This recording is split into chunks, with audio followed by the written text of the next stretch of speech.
कृष्णा। जय श्री राधे श्याम। श्री हरिदास हरिचरण चिंतन कक्षा में आपका स्वागत है जी। जैसे कि हम हरिचरण चिंतन में आजकल श्री हरिदासी संप्रदाय स्वामी जी कौन कैसे प्रकट हुए, उनका प्राकट्य और ये संप्रदाय क्या है, कैसे है और तटीय स्थान क्या है, इसके ऊपर हम संतों की कृपा से, उनकी आज्ञा से जानने की कोशिश कर रहे थे। और जो मैंने सुना, स्वाध्याय किया है, तो वो आप तक पहुंचाने की कोशिश कर रही हूँ। तो इस कोशिश को प्लीज़ बहुत अच्छे से एक्सेप्ट कीजिएगा कि मुझसे कुछ अपराध बने तो मुझे क्षमा भी कर दीजिए। भी नहीं करना है, ये मैं मांग रही हूँ कि प्लीज़ मुझे क्षमा कर दीजिएगा कि मैं एक पतित और बद्ध जीव हूँ। तो जो अपराध बने मुझे क्षमा कीजिएगा। हाँ, तो मुझे खुद ये स्वाध्याय करते हुए बहुत अच्छा लग रहा है। मैं खुद जानने की उसमें कोशिश कर रही हूँ और स्वामी जी की कृपा का उनसे प्रार्थना कर रही हूँ, मुझे भी कृपा दीजिए। और आप सबके आग्रह से हरिदासी संप्रदाय में बल्कि मैंने स्पेशली वहाँ पे मुझे कृपा मिली जाने की, तो दर्शन किए, प्रसाद जो भी है सब, उस कृपा को मैं आप तक पहुँचाने की कोशिश ही कर रही हूँ। तो हमने कल की कक्षा में जाना स्वामी जी का प्राकट्य कैसे हुआ। हम पहुँचे कि जब गंगा जो पंच ऋषि, जो हमारी असंख्य गोपियाँ जो ठाकुर जी को सेम वैसा पाना चाहती थी, उनका टच, उनका अद्रामृत, आलिंगन, प्रेम, वो पीड़ा, विरह वाली गोपियाँ, तो उनको वैसा प्रेम चाहिए था। तो उस प्रेम को उन्होंने इतना सहन किया, इतना विरह में रहे कि उनकी जो असंख्य गोपियों के अंदर जो वो इंद्रियां, उन पंच इंद्रियों ने वो रूप लिया और उन्होंने वो तपस्या की। उन्होंने संकल्प लिया कि हम निकुंज में प्रवेश करेंगे ही, पाके ही रहेंगे। तो कल्पों युगों तक वो चल रहा था। तो इस तरह फिर ललिता सखी, उनके उनके गुरु नारद जी आए, क्योंकि भगवान खुद कहते हैं कि तुम कभी भी बिना गुरु के कुछ भी नहीं पा सकते, क्योंकि भगवान ने खुद गुरु आश्रित हुए, भगवान खुद, इसलिए भगवान नारद जी ने उनको गुरु मंत्र दिया, उन पंच ऋषियों को गोपाल मंत्र, उसका उन्होंने पुरुषायन किया। तो पुरुषायन के बाद उनको एक दिव्य तेज से ललिता जी प्रकट हुए और उनको बता के गए कि ऐसे ऐसे आपके घर में पुत्र आएगा और वो आपको मैं ही आऊँगी पुत्र के रूप में और आपको निकुंज में प्रवेश करवाऊंगी। और उनको बोला कि वृंदावन धाम में जाइए और वहाँ पे राजपुर गांव में वास कीजिए, और उनको नाम बताया कि इस नाम से आप लोग वहाँ रहेंगे, गंगाधर जी, गुरुजन, जपना, तपना और बिलना।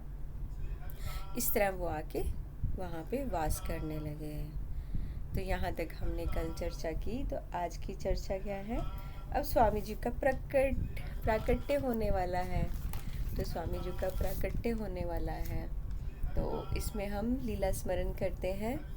तो वैसे तो रियल है, आप इसको लीला में मेरे वर्ड्स को जो स्वामी जी की कृपा से मुझे आज्ञा हुई है कि मैं करूं, तो उसको आप लीला स्मरण में, ऐसी आँखों में लीला स्मरण कीजिए। तो लीला ये लीला है कि वृंदावन की तो उल्टी रीत है, निधिवन, तटिया स्थान, जन्माष्टमी, राधा अष्टमी कुछ भी नहीं होती है, सच में नहीं होती है।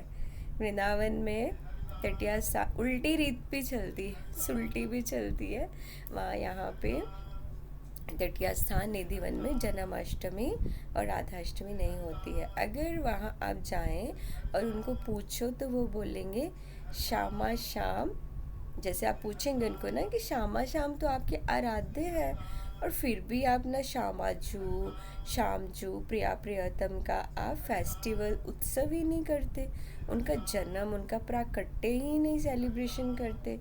तो वो पता है क्या कहते हैं? वो कहते हैं हमारे नित्य किशोर अजन्मा, हमारे नित्य किशोर अजन्मा विहरत, दो प्राण लेकिन एक ही जान है।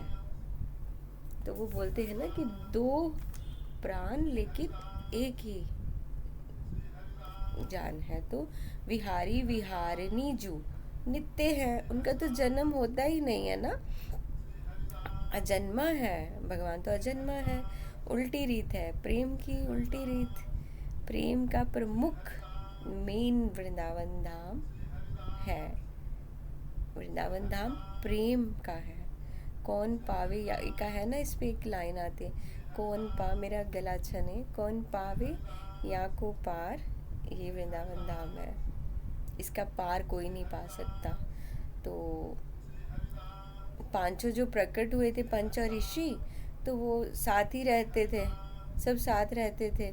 तो उनको अब स्ट्रेस होने लगा कि ललिता जी ने हमें कल्प युगों से हमने प्रतीक्षा की है, तपस्या की है, हमारी अस्थियों से पहाड़ बने, अभी वरदान में खुद भगवान ने आके हमें गुरु दिए, और अब हमें गृहस्थ भी दे दिया, और ललिता जी तो प्रकट ही नहीं हुई। तो इस तरह वो थक गए, बहुत ज़्यादा थक गए, उनको उनको ना वैराग्य आने लगा। तो वैराग्य आने लगा कि हम गृहस्थ में क्या कर रहे हैं। तो वो आशुधीर जी के पास गए निधि वन में। अब आशुधीर जी कौन है? गोवर्धन, गोवर्धन का अवतार। क्योंकि जब भगवान है, ललिता जी है, सब है, श्री जी है, गोवर्धन भी होंगे। श्री जी तो तभी आते हैं, वृंदावन होना चाहिए, गोवर्धन होना चाहिए। तो आशुधीर जी गोवर्धन का अवतार है। गोवर्धन भगवान की जय। नमस्ते गिरिराजाय श्री गोवर्धन नामिने, अशेष क्लेश नाशाय परमानंदायिने। बोलो गिरी गोवर्धन महाराज की जय। गोवर्धन अवतार, तो वो निधि वन में विराजते हैं। तो वो आते हैं आशुधीर जी के पास और बोलते हैं, गुरुदेव आप हमें ना विरक्त ही कर दीजिए, क्योंकि ललिता जी तो नहीं आए। तो उन्होंने नेत्र बंद किए आशुधीर जी ने, तो उन्होंने देखा कि ललिता जी तो आने वाले हैं। तो उन्होंने बोला, जाओ, जो भी इच्छा से तुम्हारा ग्रस्त जीवन लिया है ना, वो तुम्हारी इच्छा बहुत जल्दी पूरे होने वाली है। तो वो ये सुन के बहुत खुश होते हैं और जाते हैं,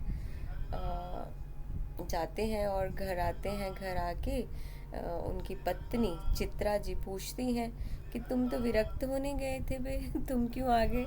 तो गंगाधर जी ने बोला कि नहीं, अभी बहुत जल्दी वो शुभ घड़ी आने वाली है, शुभ घड़ी आने वाली है।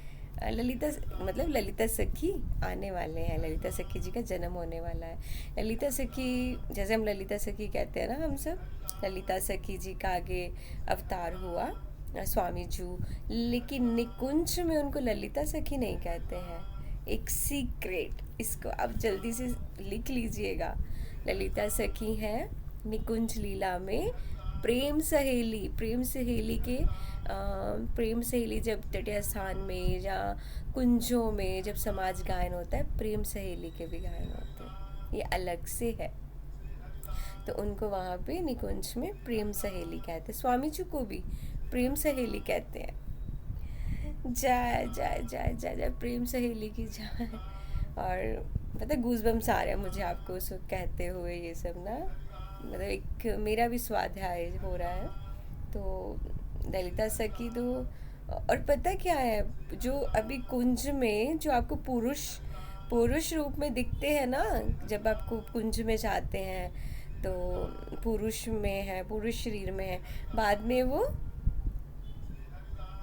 सहेली होते हैं। पता है, पुरुष कुछ नहीं है, और फिर गंगाधर जी ने उनको बोला तो अच्छा इसमें एक और बताते पुरुष शरीर में हनुमान जी तो पुरुष शरीर में हनुमान जी महाराज राम जी को कहते हैं कि आप तो चले जाते हैं मुझे छोड़ के। तो मतलब वो चले जाते हैं ना कनक भवन में, तो मुझे भी साथ लेकर चला करो। तो राम जी बोलते हैं नित्य निकुंज में पुरुषों का प्रवेश नहीं है। तो हनुमान जी कहते हैं तो फिर ये रात क्यों होती है। तो वो सूर्य भगवान को बोलते हैं सूर्य तुम सदा ही रहने चाहिए, रात हो ही नहीं। वो इतने निष्ठा है उनकी अपने स्वामी जी की सेवा में कि सूर्य से झगड़ा कर रहे हैं, उनको बोल रहे हैं कि तुम्हें नहीं अस्त होना चाहिए, तुम्हें नहीं अस्त होना चाहिए, नहीं तो मेरे स्वामी चले जाते हैं। तो सरयू की कृपा से, श्री जी की कृपा से हनुमत लाल जी अली आली स्वरूप में, मतलब सहचरी स्वरूप में वीणा सुनाते हैं। जब उनको निकुंज में वास सहचरी रूप मिला तो सखियाँ या सहचरी कोई वेश नहीं है, यहाँ कोई श्रृंगार नहीं है, ये एक भाव है। भाव है हनुमान जी में, वो भाव, क्योंकि वो उस विरह में तड़प रहे थे, क्योंकि वो हर टाइम अपने स्वामी की सेवा में रहना चाहते हैं। ये भाव सहचरी भाव उनको आया। और फिर मतलब किसकी कृपा से, राघवेंद्र भगवान और हमारे वृंदावन बिहारी लाल जी की कृपा से उनको सहचरी रूप भाव आया और वो राम जी के साथ वो वीणा बजाते हैं कुंज में। पुरुषों, अगर आपको पुरुष का अहम है, भाव है कि मैं तो पुरुष हूँ, तो वो एक घमंड होता है ना कि पुरुष शरीर का, तो आप कभी भी निकुंज में वास नहीं कर सकते, कभी भी निकुंज में प्रवेश ही नहीं मिलेगा। देखो असंख्य गोपियाँ, जो गोपियाँ ही हैं, उनको कितना विरह में, कितनी तपस्या, अभी तक भी वो उलझ रहे हैं, अभी भी स्वामी जी का प्राकट्य नहीं हुआ है। तो आप इसे सोच सकते हैं कि सहचरी स्वरूप मिलना और ये आसान नहीं है। कुछ भी तपस्या, कुछ भी, सब लोग सोचते हैं कि वृंदावन धाम में बहुत इजीली मिल जाता है निकुंज में प्रवेश, हम तटीय स्थान चले जाएंगे, हम वहाँ, जैसे आजकल एक चल पड़ा है ना सोशल मीडिया के माध्यम से, बहुत भटकाव चल पड़ा है, तो उसी लोग भी भटक रहे हैं, सत्य भी है, पता कुछ नहीं है और भटक रहे हैं। निकुंज में प्रवेश पाना इजी नहीं है। तो ऐसे जैसे सरस कुंज है, अगर आप सरस कुंज को जानते हैं ना, सरस कुंज में सब सहचरी भाव में, जरा सा कुछ भी भाव होगा तो वहाँ सब दुपट्टा डालते हैं और नृत्य में, मतलब भाव है, ये सहचरी है भाव, इसमें कोई मान नहीं होता है, कोई घमंड नहीं होता है कि मैं पुरुष शरीर में हूँ और मैं दुपट्टा लेके मैं नृत्य कर रहा हूँ। ये क्या आया, मान आया। अगर उस पुरुष शरीर का मान है तो आप सहचरी नहीं हो सकते। भगवान की सहचरी तो बहुत स्वीट, क्यूट, मान रहित होती है, प्रेम से भरी हुई होती है। तो आशुधीर जी के कहने से चित्रा जी के गर्भ में प्रेम सहेली, कौन प्रेम सहेली अभी बताया ना, स्वामी जी कौन, ललिता जी गर्भ में आ गए। श्री ललिता सखी की जय, स्वामी जी महाराज की जय, प्रेम सहेली की जय। तो उधर तारा मैया के गर्भ में हित हरिवंश महाप्रभु जी की मैया, तो उनके गर्भ में भी हित हरिवंश जी, तो उनको वृंदावन की याद आने लगी, ये सिम्टम्स होने लगे ना उधर। तो ऐसी कृपा हुई, जैसा कहो वैसा ही होता जाए, जो भी विचार करो वैसा होने लगे। जैसे अभी गर्मी है तो चित्रा जी, उनकी मैया चित्रा माँ, तो वो ऐसे सोचें कि अभी ठंडी है, नहीं तो गर्मी है, तो ठंडी की ऋतु हो जाए, मतलब ऐसे सुंदर सुंदर कुंजन का निर्माण होने लगा उनको स्वप्न में। श्री जी निकुंज का ऐसे दर्शन, इतना सुंदर, मतलब जब प्योर सोल का आना होता है ना, उससे पहले सब कुछ बहुत खूबसूरत हो जाता है, बहुत अच्छा, चारों तरफ अच्छे अच्छे सिम्टम्स, जैसे वृंदावन में कुंजन का सब निर्माण होने लगा, सब सब अच्छा होने लगा। फिर वो पावन घड़ी, पवित्र घड़ी आई जब शुक्ल पक्ष में, उधर राधा अष्टमी का समय चल रहा था, तो अलग अलग लीलाओं में मतलब वो चल रहा था। तो दोपहर के समय गंगाधर जी, चित्रा जी के मतलब गंगाधर जी की पत्नी चित्रा जी के गर्भ से एक दिव्य तेज से 16 वर्ष की आयु की एक लाली यानी ललिता जी प्रकट हुए। ललिता जी दिव्य तेज से प्रकट हुए और 16 वर्ष की आयु के ही प्रकट हुए। लेकिन इसके पीछे भी एक लीला है, वो क्यों आए। अब बोला उन्होंने, गंगाधर जी ने जब देखा कि ये 16 वर्ष की आयु में है, क्योंकि उन्होंने जब ललिता सखी, जब उन्होंने पुरुषायन किया तो ललिता सखी प्रकट हुए थे। उनकी ठोडी के पे जो चिबुक था उससे उन्होंने, हमने पिछली कक्षा में सुना कि दिव्य निकुंज का क्षण भर का दर्शन हुआ। तो उन्होंने उनको प्रॉमिस किया था कि मैं बालक रूप में आऊँगी। तो वो बिल्कुल कंफ्यूज हो गए गंगाधर जी कि, क्योंकि उनके मन में उस टाइम उनको देख के, ललिता जी को देख के कुछ ऐसा भाव नहीं आया था। उनको ये आया था कि मैं इस लाली को गोद में लेके खिलाऊं, है ना, जैसे छोटे बच्चे को लेके मतलब प्यार करते हैं, है ना, ऐसे। तो उनको जब 16 वर्ष की आयु की दिखी तो वो परेशान हो गए। उन्होंने बोला कि नहीं, आपने तो बालक के रूप में बोला था। तो ललिता जी ने बोला कि ये तुम लोगों के लिए नहीं है, ये जो तुम लोगों के पीछे बैठे हैं ना, इनके लिए है। अब वो जो पीछे बैठे थे वो कौन थे, अब जानते हैं, आगे जानते हैं। ये हमें ना पार्ट 2, पार्ट 3, पार्ट 4 में पूरा आएगा, अभी अभी नहीं हो पाएगा ये इतना प्राकट्य का। तो उन्हें बोला पीछे कौन, तो वो दो बैठे थे पति पत्नी। तो उन्हें बोला कि ये कौन है। अब इस लीला का मैं सुनाती हूँ आपको, इस लीला को चिंतन कीजिए। वो थे भगवान महादेव और माँ पार्वती। वो कभी पीछे नहीं रहते महादेव। जब कृष्ण का जन्म हुआ तो अभी ललिता सखी के, तो तो एक दिन जब जब स्वामी जी का प्राकट्य होने वाला था, तो ऐसे हुआ, उससे पहले शिव शंकर भगवान माँ पार्वती को बोलते हैं देवी चलो, मतलब चलते हैं ऐसे ऐसे। तो उन्होंने बोला कि क्यों, कहाँ चलना है। तो उन्होंने बोला गुरुजी का प्राकट्य होने वाला है, गुरुजी आने वाले हैं। तो उन्होंने बोला कि ठीक है चलते हैं। तो आप बोलोगे गुरुजी, अब आप सोचोगे कि स्वामी जू ललिता जी गुरु शिव शंकर भगवान के गुरु कैसे हो गए। अब इस क्यों क्यों हुए आप ये भी जानते हैं। वृंदावन में अगर आप आए हैं, वृंदावन में गोपेश्वर महादेव वहीं बैठे हैं गोपी बन के।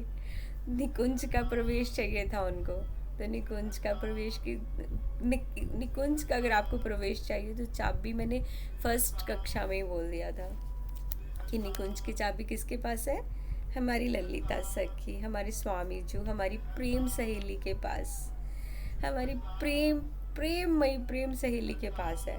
तो भगवान शिव को जब रास में जाना था तो उनको प्रेम सहेली के पास जाना पड़ा।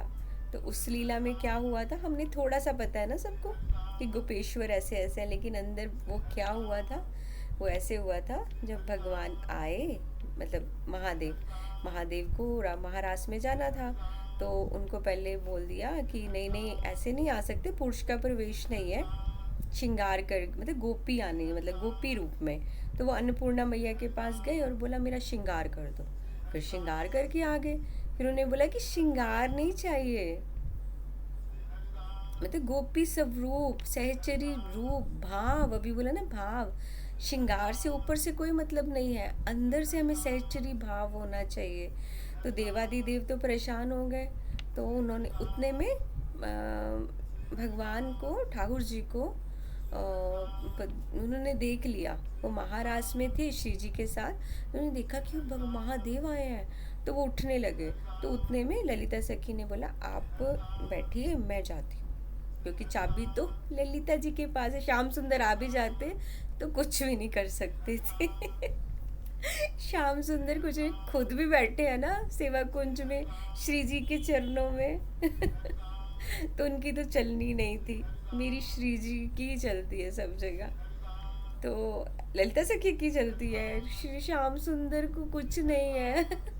सिर्फ श्री जी श्री जी श्री जी सब कुछ है। इसलिए जो पुरुष लोग हैं ना, पुरुष शरीर का अभिमान करो, करते रहो, लेकिन आप लोग कुछ नहीं है। सॉरी। तो ललिता सखी तो फिर महादेव के पास गए, उनको बोला कि जाके कि अच्छा कि महादेव की ना परीक्षा, बोलते परीक्षा दो, ये बताओ प्रेम का स्वरूप क्या है। महादेव बोले नहीं पता मुझे, वो तो क्या है, वो शमशान में रहने वाले, उनको क्या पता प्रेम क्या है। उन्होंने बोला कि मुझे नहीं पता। तो महादेव ने कि फिर उन्हें पूछा कि नहीं बताओ, उन्हें पहली परीक्षा दोगे तो फिर महाराज में आओगे। तो महादेव जी उनके चरणों में बैठ गए और बोला सखी मुझे जाने दो, मुझे महाराज में जाने दो। तो उन्होंने बोला कि नहीं ऐसे तो नहीं, पहले इसका बोलते नहीं पता मुझे कुछ नहीं पता। उस टाइम यमुना जी के किनारे ललिता जी ने महादेव को गोपी प्रेम का ऐसा पाठ पढ़ाया, ऐसा पाठ पढ़ाया कि महादेव जी गोपी ही हो गए और मन उनका वृंदावन हो गया। प्रेम प्रेम पाठ पढ़ाने से महादेव जी की गुरु ललिता जी हो गई और वो दीक्षा से उनको निकुंज में प्रवेश मिला। महादेव जी को भी ऐसे करना ओ। तो महादेव जी पार्वती जी, तो जब उनको पता चला उनके गुरु आने वाले हैं तो वो पहले आ गए थे। उन्होंने गंगाधर जी से आके बोला था कि कुछ सेवा दीजिए, तो उन्होंने बोला मेरी पत्नी गर्भवती है। तो वो नॉर्मल वेश में वहाँ पे सेवा कर रहे थे और अपने गुरु के प्राकट्य का इंतज़ार कर रहे थे। तो ललिता सखी उनके लिए 16 वर्ष की आयु में प्रकट हुए दिव्य तेज से। तो उन्होंने उनको बोला कि अब हो गए दर्शन और उनको बोला महादेव जी अब आप प्रस्थान कीजिए, आगे की लीला आप नहीं वो कर पाएंगे, तो अब आप प्रस्थान कीजिए। तो